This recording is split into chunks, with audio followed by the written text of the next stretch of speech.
Bismillahirrahmanirrahim. Assalamualaikum warahmatullahi wabarakatuh. Halo teman-teman semuanya.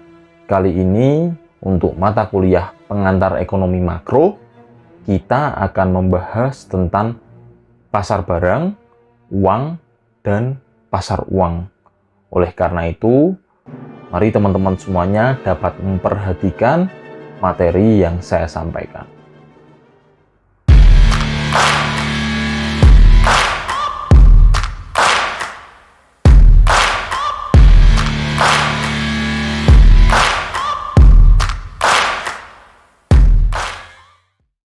Oke, kita awali dengan pengertian pasar barang. Jadi ini tempat di mana pertemuan antara penjual dan pembeli.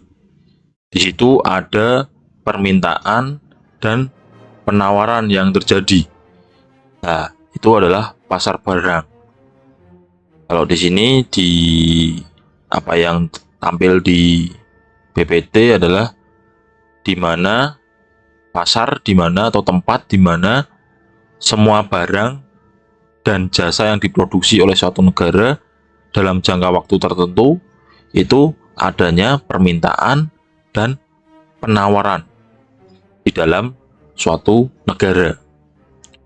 Nah, pasar barang atau komoditi itu atau dikenal dengan bursa komoditi, pasar yang kegiatannya mempertemukan antara penjual dan pembeli untuk memperjualbelikan barang-barang komoditi.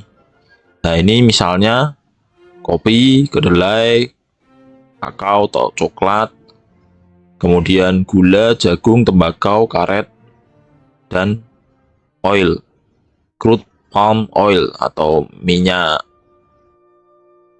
kelapa, minyak sawit, emas, perak, tembaga, dan lainnya. Nah, ini pengertian dari pasar barang. Selanjutnya adalah ciri-ciri pasar barang. Di sini adanya calon penjual dan pembeli di dalam pasar. Pastinya kalau dalam pasar pastinya ada penjual dan pembeli atau calon penjual dan pembeli. Adanya suatu barang atau jasa yang hendak diperjualbelikan di pasar, di dalam pasar. Adanya sebuah interaksi antara penjual dan pembeli baik secara langsung maupun tidak langsung. Sekarang ada berbentuk online, ada e-commerce. Nah, itu termasuk dalam pasar barang karena menjual belikan barang. Terus adanya suatu proses permintaan dan penawaran oleh kedua belah pihak. Ini ciri-ciri dari pasar barang. Selanjutnya adalah macam-macam pasar barang. Di sini ada pasar barang nyata real dan pasar abstrak. Pasar barang nyata atau real, sebuah pasar yang menjual produk dalam bentuk barang yang bentuk dan fisiknya jelas. Pasar ini mempertemukan antara penjual dan pembeli dengan secara langsung, face to face. Dan ada penawaran atau tawar-menawar di sini. Ada tawar-menawar, kemudian ada barang dagangan, ada transaksi penyerahan secara langsung. Itu pasar barang nyata, ya pasar dalam bentuk fisik. Sedangkan pasar abstrak, ini pasar barang abstrak yaitu sebuah pasar yang menjual produk yang tidak terlihat atau real secara fisik. Nah, ini online shop. Pasar ini mempertemukan penjual dan pembeli di mana penjual hanya membawa contoh barang saja atau dalam pasar tersebut tawar-menawar dilakukan melalui internet, telepon dan lain sebagainya. Itu ada e-commerce, ada Tokopedia, Shopee, Lazada, dan lain sebagainya. Ini termasuk di dalam pasar abstrak. Hanya foto yang tampil di situ. Nih. Kemudian ini ada pasar barang atau jasa dilihat dari teori klasik. Ini teori klasik. Di pasar barang tidak mungkin terjadi kelebihan produksi atau kekurangan produksi. untuk jangka waktu yang lama. Pendapat macam ini dilandasi oleh adanya kepercayaan di kalangan kaum klasik bahwa di dunia yang nyata ini hukum C atau C law yang mengatakan bahwa setiap barang yang diproduksi selalu ada yang membutuhkan. Ini klasik. Memproduksi suatu barang pasti ada yang butuh. Pasti ada yang memintanya. Ini teori klasik. Harga-harga dari hampir semua barang-barang dan jasa-jasa adalah fleksibel, yaitu bisa dengan mudah berubah naik atau turun sesuai dengan tarik-menarik antara penawarannya dan permintaannya. Nah, ini klasik, harga fleksibel sesuai dengan permintaan dan penawarannya. Tapi di dalam hukum teori klasik bahwa kalau memproduksi suatu barang atau jasa pasti ada yang akan membutuhkannya. Itu berdasarkan teori klasik. Nah, di dalam hukum C mengatakan bahwa supply creates its own demand. Jadi penawaran itu akan membentuk atau menciptakan suatu permintaan. Nah, ini berdasarkan logika bahwa setiap proses produksi mempunyai dua kiblat, menghasilkan barang dan jasa sebagai hasil produksi dan memberikan penghasilan kepada pemilik faktor-faktor produksi yang digunakan dalam proses produksi tersebut, yang jumlahnya senilai dengan nilai dari hasil produksi tersebut. Jadi faktor-faktor produksi itu akan digunakan untuk proses produksi, kemudian hasilnya akan menjadikan penghasilan kepada pemilik faktor-faktor produksi tersebut. Itu hukum C. Jadi secara total di dalam suatu masyarakat pada suatu waktu selalu terdapat cukup penghasilan. Ini klasik. Penghasilan cukup untuk dibelanjakan pada hasil-hasil produksinya tadi. Kekurangan permintaan akan suatu barang tertentu masih bisa terjadi, tetapi bahwa secara agregat permintaan masyarakat tidak cukup untuk membeli hasil-hasil produksinya sendiri adalah tidak masuk akal. Tadi bahwa setiap ada penawaran pasti ada yang meminta. Kelebihan produksi secara umum adalah tidak mungkin harga-harga cukup fleksibel untuk menampung tarik-menarik permintaan dan penawaran. Pasti di dalam klasik ini memproduksi suatu barang atau jasa pasti ada yang memintanya. Harga fleksibel, bisa tarik-menarik atau bisa terjadi permintaan dan penawaran di sini. Maka bila seandainya barang yang telah diproduksi tidak bisa terjual, mekanisme harga akan mengakibatkan harga barang turun. Kalau enggak terjual, maka harga akan diturunkan dan akan mengakibatkan sesuai dengan hukum permintaan, kenaikan dari jumlah barang yang diminta konsumen. Jadi karena harga turun, kenaikan dari jumlah barang yang diminta konsumen juga terjadi. Kalau harga barang cukup fleksibel, maka harga tersebut akan terus turun sampai semua kelebihan produksi barang habis terjual. Jadi kalau kelebihan produksi itu bisa habis terjual di sini karena harga terus-menerus turun. Perekonomian sekali lagi ada pada posisi keseimbangan antara permintaan dan penawaran, baik secara makro maupun secara mikro. Di situ akan ada break even point atau BEP. Nah, full employment. Jadi bagaimana tidak ada pengangguran di sini. Di dalam teori klasik itu diharapkan bahwa tidak ada pengangguran di sini. Tidak ada pengangguran terjadi karena semua bisa memproduksi suatu barang dan pasti bahwa memproduksi suatu barang itu akan ada yang membelinya atau memintanya.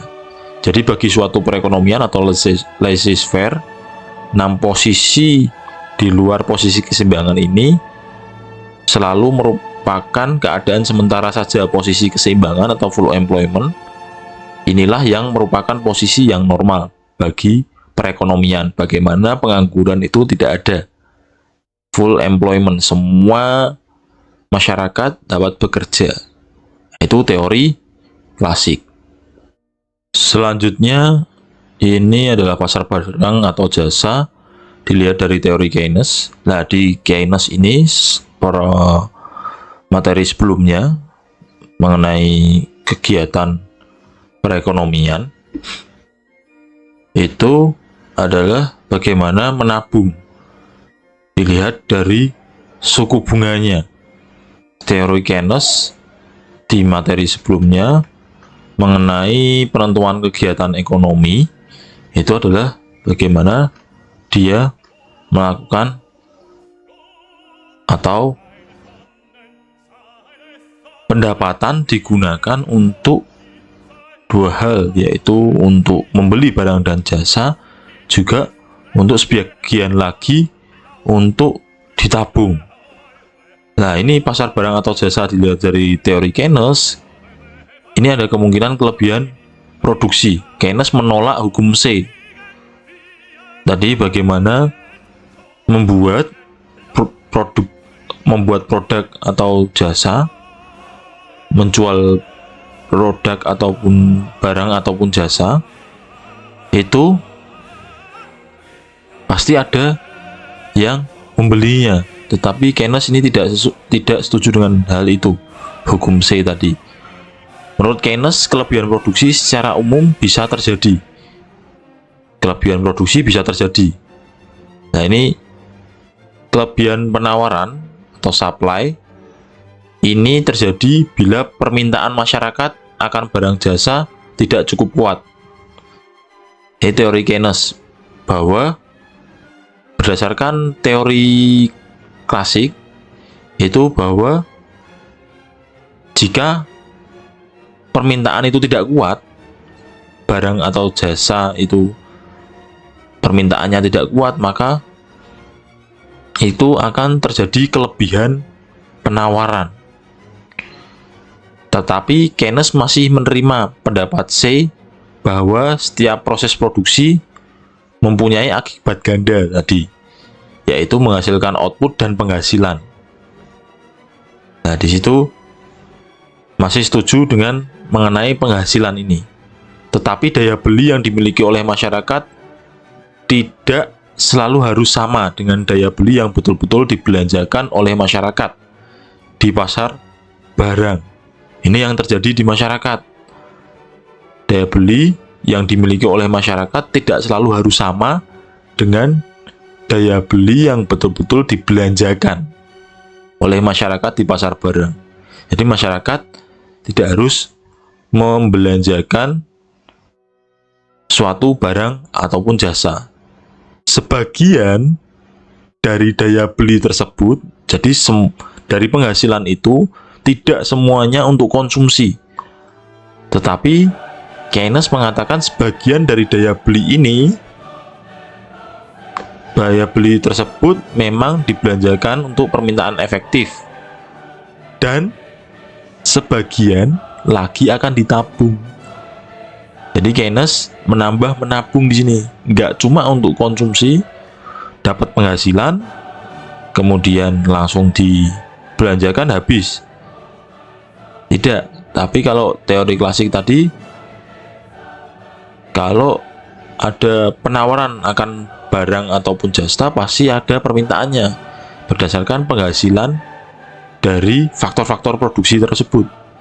Tadi klasik seperti itu, tapi Keynes menyatakan bahwa ada dua, dibelanjakan untuk permintaan efektif dan sebagian lagi ditabung. Menabung tidak menambah permintaan efektif di pasar barang. Nah, di sini akan ada simpanan S. Itu teori Keynes. Oke, untuk menerangkan pendapat Keynes ini, dimisalkan ada dua sektor, sektor rumah tangga dan sektor produsen. Di sini dari rumah tangga ini daya belinya sebagian ditabung di lembaga keuangan. Jadi nggak cuma untuk konsumsi tetapi juga untuk ditabung. Kemudian hasil apabila ditabung, kemudian lembaga keuangan meminjamkan kepada sektor produsen untuk sebagai investasi, untuk membiayai investasi mereka, investasi produsen.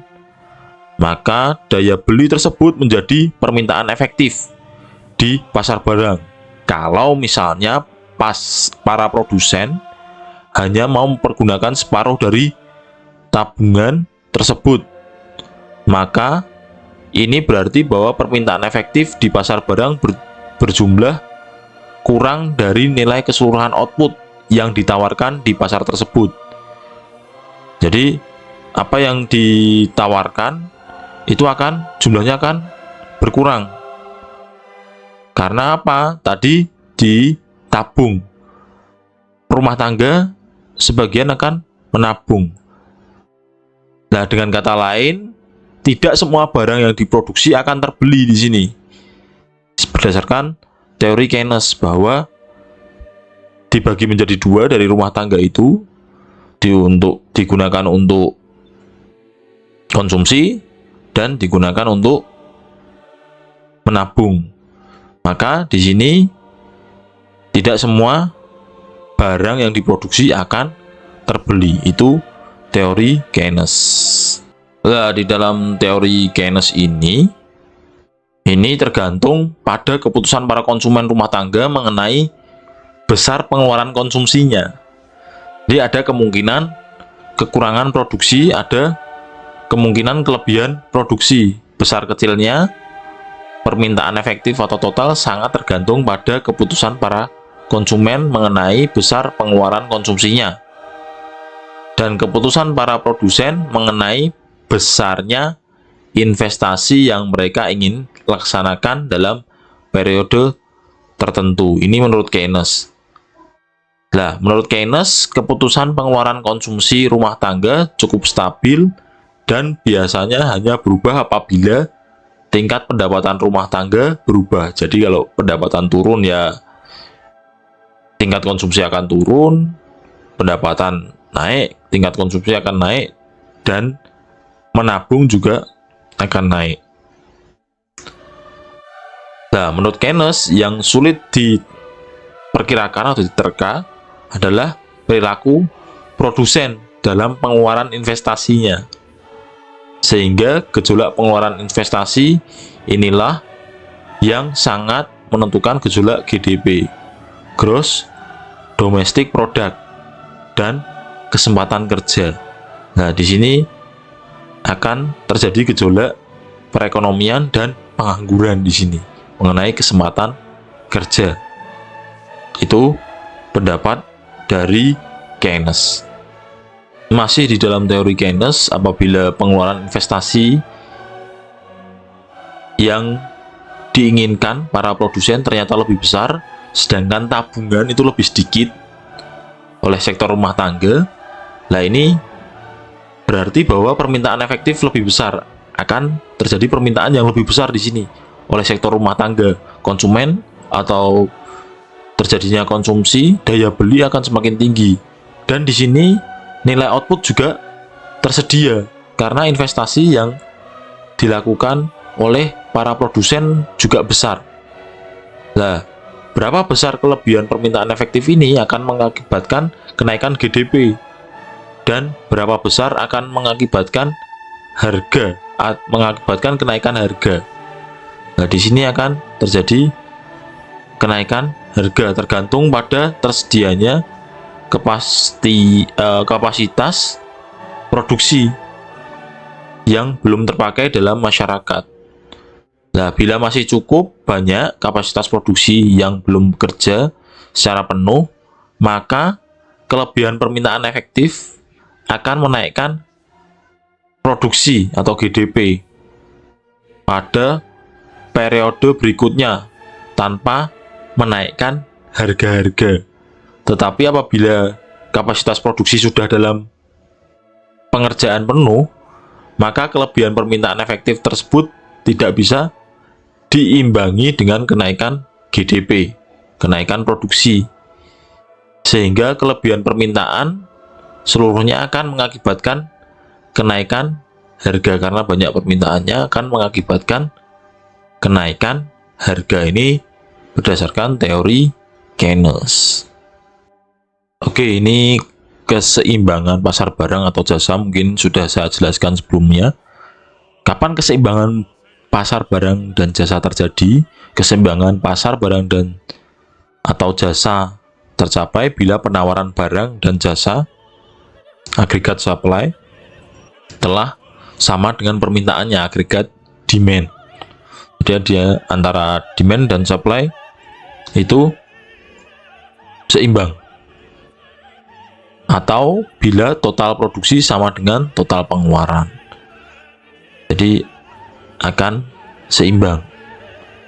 Nah, ini bisa terjadi Y itu pendapatan sama dengan AE itu agregat, terus C plus S konsumsi dan saving, terus sama dengan C plus I. Terus ada S sama dengan I saving, sama dengan I investasi. Terus Y sama dengan FR. Nah, itu keseimbangan. Pada saat itu tingkat tabungan atau saving yang mewakili sisi penawaran agregat telah sama dengan investasi, investment, yang mewakili sisi permintaan agregat. Kondisi tersebut digambarkan oleh kurva yang disebut dengan kurva IS curve. Nama kurva IS dikaitkan dengan kondisi di mana investment sama dengan saving atau I sama dengan S. Dengan demikian kurva IS didefinisikan sebagai kurva yang menunjukkan hubungan antara berbagai tingkat bunga dengan pendapatan nasional yang menjamin atau memungkinkan pasar barang dalam keadaan seimbang. I sama dengan S, kurva IS. Pasar barang dengan kurva IS, ini pasar barang adalah untuk barang dan jasa, kurva IS adalah kurva yang berbagi titik kombinasi antara tingkat bunga atau I dan tingkat pendapatan atau Y, di mana pasar barang berada dalam keseimbangan. Nah, ini penurunan kurva IS. Untuk menurunkan kurva IS dibutuhkan dua kurva, yaitu kurva keseimbangan Keynes dan kurva permintaan investasi, agar proses penurunan atau derivasi kurva IS dapat lebih mudah diikuti. Fungsi konsumsi dan investasi diasumsikan linear. Diagram I menunjukkan kurva IS. Nah, ini pada diagram 1, karena ada penurunan suku bunga, tingkat suku bunga dari I dari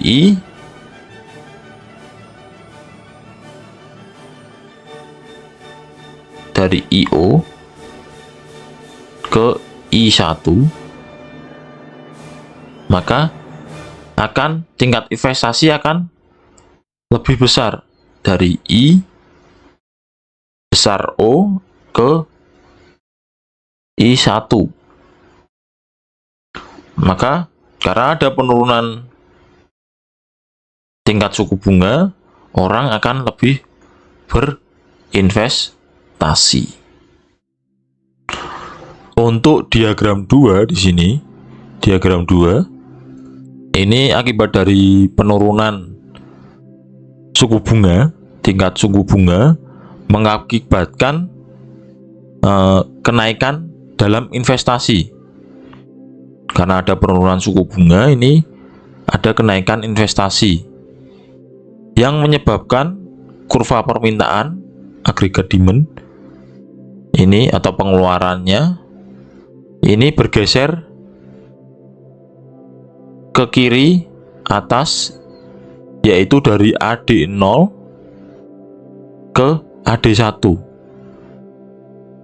karena ada investasi akibat dari penurunan tingkat suku bunga yang selanjutnya akan mendorong kenaikan pendapatan. Di sini ada Y0 ke Y1 karena akibat dari kenaikan pendapatan. Kenaikan pendapatan dari Y0 ke Y1, maka gambarnya kan naik di sini. Ini untuk diagram 2. Sedangkan untuk diagram 3 menunjukkan kurva IS yang menghubungkan tingkat suku bunga dan pendapatan, di mana tingkat bunga yang semakin rendah telah menyebabkan pendapatan semakin besar. Jadi akibat dari bunga yang turun itu menyebabkan pendapatan semakin besar, dan sebaliknya kalau turun ya pendapatan akan turun. Itu untuk diagram kurva IS.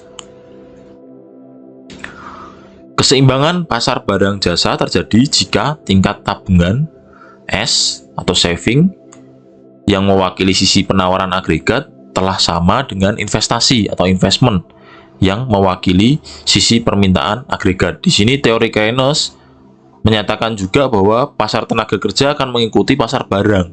Kenapa? Karena di sini jika output naik, maka produsen ataupun sektor produksi itu juga akan membutuhkan tenaga kerja, menambah tenaga kerja, sehingga output naik, maka jumlah orang yang mendapat pekerjaan juga akan naik. Nah, di sini juga berlaku sebaliknya. Jika output turun, maka mendapatkan pekerjaannya akan lebih susah atau juga turun. Nah, itulah pendapat dari Keynes berkaitan dengan pasar tenaga kerja mengikuti dengan pasar barang. Oke, kita awali dengan konsep uang. Ya, uang itu adalah alat tukar yang menunjukkan atau bisa mengukur sebuah nilai atau satuan hitung yang sah yang dikeluarkan oleh pemerintah. Nah, jenis uang itu ada uang kartal dan uang giral. Uang giral itu seperti rekening tabungan, deposito, berjangka, kemudian simpanan masyarakat yang ada di lembaga keuangan non-bank. Itu konsep dari uang. Oke, selanjutnya di sini ada sejarah uang. Jadi manusia dulu belum mengenal pertukaran. Kemudian berkembang ada barter di situ, ada pertukaran barang berdasarkan kebutuhan yang ada. Nah, ini ada pertukaran bahan pangan dulu. Tetapi di situ sulit karena belum tentu itu yang dibutuhkannya. Nah, lama-kelamaan kemudian muncullah yang namanya uang. Nah, ini karena ada kelemahan dari barter. Terus muncul adanya uang, ada nilai yang terukur di sini untuk alat transaksi. Ini sejarah singkat mengenai uang. Oke, selanjutnya ada jenis-jenis uang di sini. Nah, di awal tadi sudah saya sampaikan sedikit mengenai jenis-jenis uang. Ada uang kartal dan uang giral. Jadi uang giral berbentuk surat-surat berharga, deposito, berjangka, dan lain sebagainya.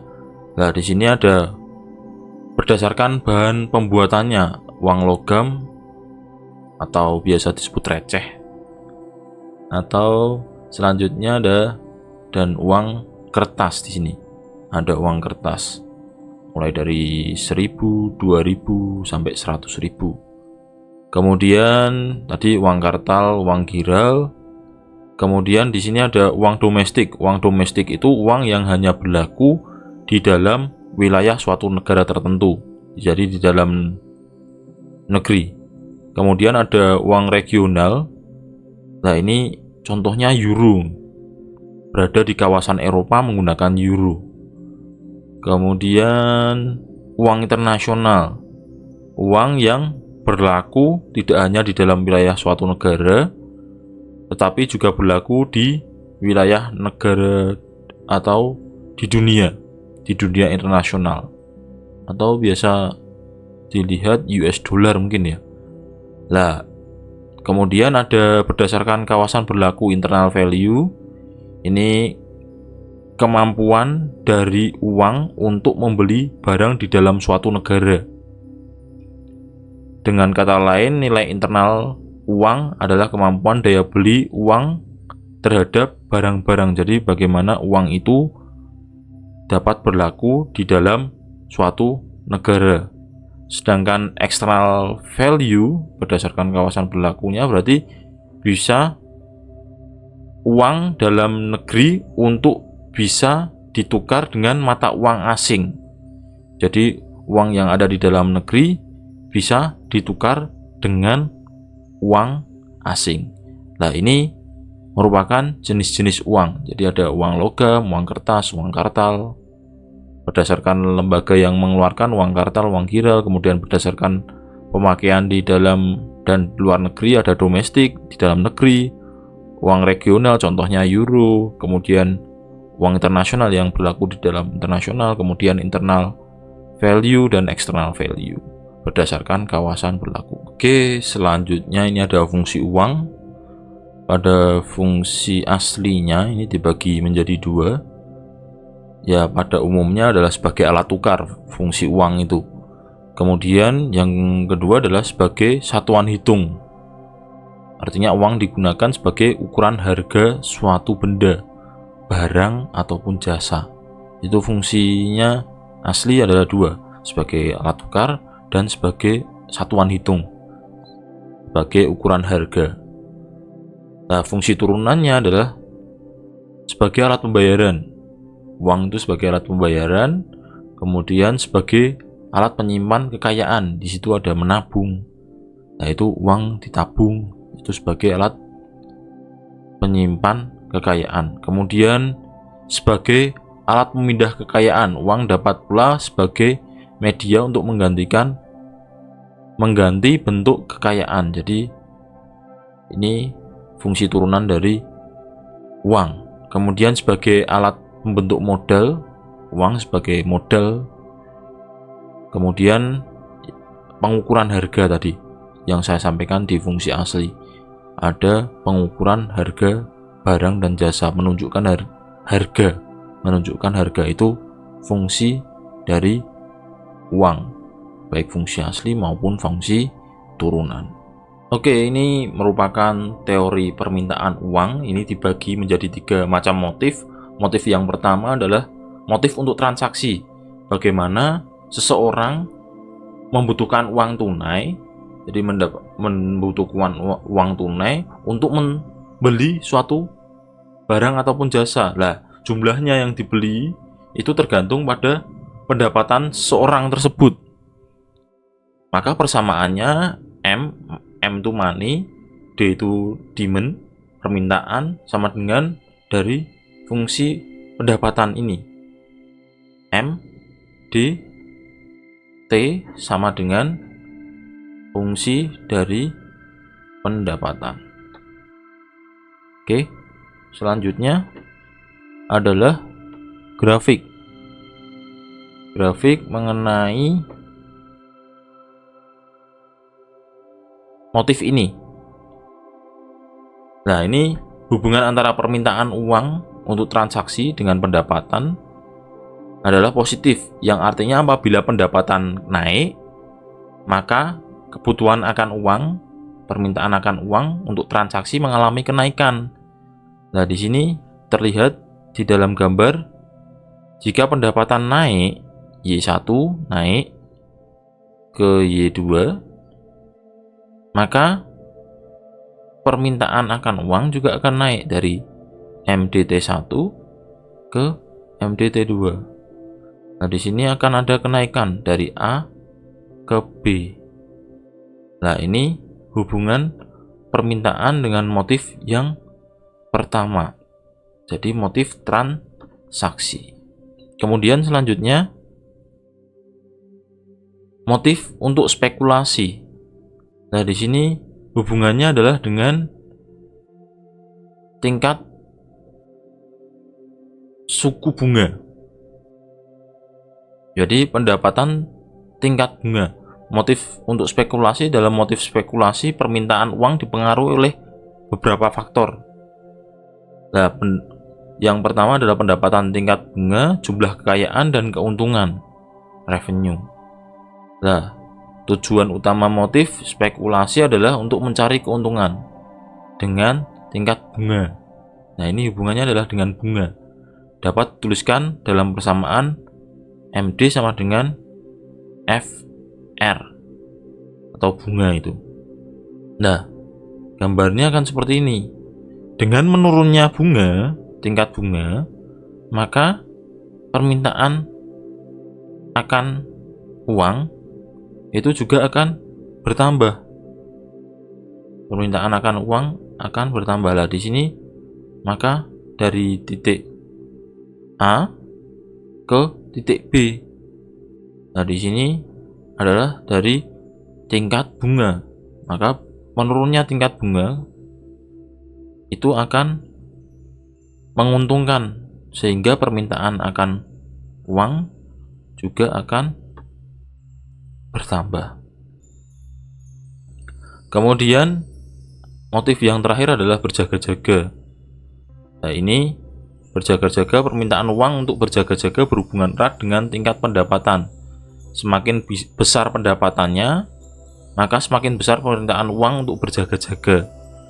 Nah, ini urgensi dan sebaliknya. Jadi sehingga di dalam persamaannya adalah MDP sama dengan FYY pendapatan. Itu untuk teori permintaan uang. Kemudian selanjutnya adalah teori penawaran uang. Nah, ini perubahan dalam penawaran uang akan menimbulkan perubahan yang sama presentasinya dengan tingkat harga. Jadi ini tergantung dari harga. Kenaikan penawaran itu juga akan menaikkan harga pada tingkat yang sama, dan penawaran uang akan menurunkan harga. Jadi ini hubungannya dengan harga. Penawaran uang ini tergantung harga baik barang maupun jasa, maka persamaannya adalah money dengan price. Nah, di dalam teori penawaran uang adalah jumlah uang yang terdapat dalam perekonomian dan terdiri dari uang kartal dan uang giral. Jadi sebaran uang yang ada di masyarakat itu, jika terjadi harga naik, maka penawaran uang juga akan naik. Turun, maka juga akan menurun. Nah, yang terjadi di dalam perekonomian itu yang ada adalah uang kartal dan uang giral. Jadi jumlah uang yang terdapat dalam perekonomian yang terdiri dari uang kartal dan uang giral. Oke, selanjutnya ada pasar uang.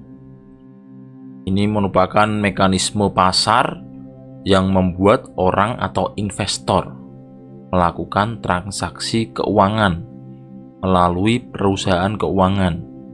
Nah, perusahaan keuangan ini ada bank umum dan bank sentral.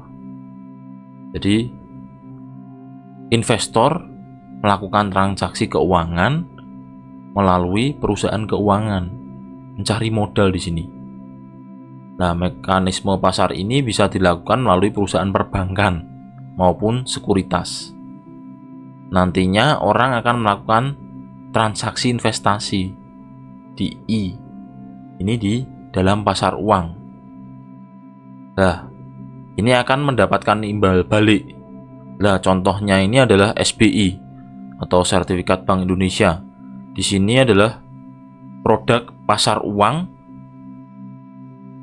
yaitu surat berharga atau pengakuan utang di sini. Pengakuan utang dari Bank Indonesia untuk masyarakat yang meminjamkan dananya. Nah, ini biasanya perjanjiannya jangka pendek 1-3 bulan dengan pengembalian bunga yang menarik. Nah, ini sertifikat Bank Indonesia, biasanya jangkanya pendek. Kemudian ada surat berharga pasar uang. Nah, ini ada jaminan ditandatangani oleh nasabah, sebagai jaminan pelunasan utang.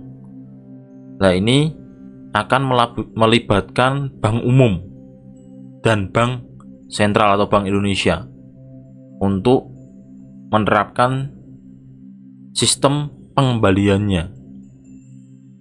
Nah, itu surat berharga pasar uang. Bagaimana mengembalikannya? Ditandatangani oleh nasabah.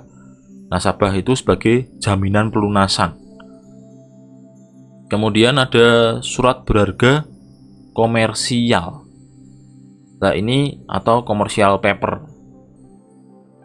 Surat utang biasanya jangka pendek yang dikeluarkan oleh pihak perusahaan. Nah, surat ini akan digunakan sebagai utang dagang dengan mengambil keuntungan dari jual beli yang dilakukan oleh perusahaan. Jadi diambilnya adalah dari jual beli penjualan yang dilakukan oleh perusahaan. Jadi itu biasanya jangka pendek.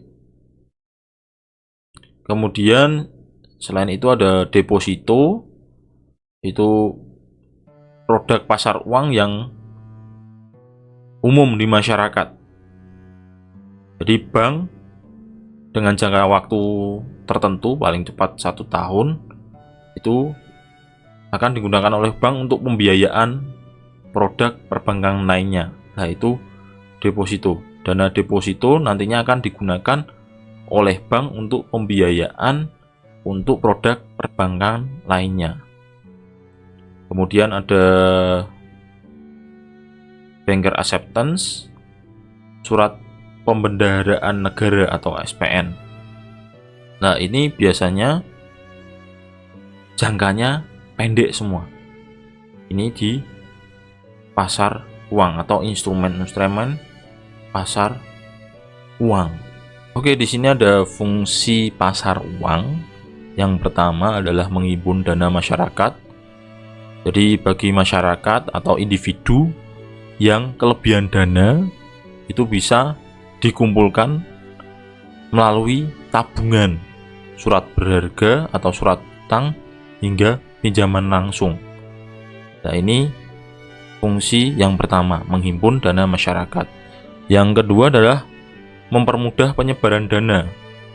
Setelah tadi ada menghimpun dana, kemudian pasar uang akan menjadi perantara bagi mereka atau individu-individu yang membutuhkan dana untuk sebagai investasi, mencari tambahan modal. Nah, itu mempermudah penyebaran dana. Yang ketiga adalah menjadi instrumen risiko rendah. Nah, ini pasar uang itu bisa dimanfaatkan bagi mereka yang ingin sekedar memarkirkan dana berlebihnya. Jadi bisa resikonya akan lebih rendah daripada disimpan di rumah. Lebih baik disampaikan atau dikumpulkan dalam bentuk tabungan atau surat-surat berharga lainnya. Itu menjadi instrumen risiko rendah. Kemudian di situ karena ada kebijakan pemerintah, kebijakan moneter, nah ini bisa membantu negara dalam hal mengalami krisis ekonomi. Nah, ini akan mencegah sebuah negara mengalami krisis ekonomi karena di sini ada investor maupun pencari modal yang berputar di situ mengembangkan dananya mengembangkan dananya untuk perputaran perekonomian, memutar roda perekonomian. Lah, itu fungsi dari pasar uang. Oke, ini manfaat pasar uang. Yang pertama adalah investasi yang stabil, nilai investasi yang stabil. Kemudian tingkat likuiditas tinggi, bagaimana sebuah perusahaan dapat memenuhi kewajiban jangka pendek. Nah, kemudian keuntungan yang relatif tinggi karena adanya pasar uang, karena mudah mencari dana sebagai modal, ini akan mendapatkan keuntungan. Kemudian risiko investasi yang rendah, terus ada beberapa instrumen bisa diperjualbelikan, dan pilihan instrumen yang beragam seperti tadi SBI dan lain sebagainya. Kemudian di sini ada perbedaan pasar modal dan pasar uang. Nah, ini pasar modal dengan pasar uang itu perbedaannya adalah dari jangka waktunya. Dalam pasar uang diperdagangkan surat berharga berjangka waktu pendek. Tadi contoh-contohnya seperti SBI tadi jangkanya pendek. Sedangkan pasar modal ini surat berharga berjangka waktu panjang. Ini perbedaan antara pasar uang dan pasar modal. Yang terakhir ini ada pelaku pasar uang. Ada investor. Ini bagi investor yang butuh dana untuk menambah modal, ini bisa transaksi di pasar uang untuk mencari keuntungan yang lebih. Nah, peserta di dalam pasar uang ini ada bank atau lembaga keuangan yang memerlukan dana jangka pendek, dan biasanya pembelian surat-surat berharga pasar uang hanya didasarkan kepercayaan. Oke, mungkin itu yang bisa saya sampaikan mengenai pasar barang, uang, dan pasar uang. Semoga apa yang saya sampaikan dapat bermanfaat. Sekian dari saya, kurang lebihnya mohon maaf. Wassalamualaikum warahmatullahi wabarakatuh.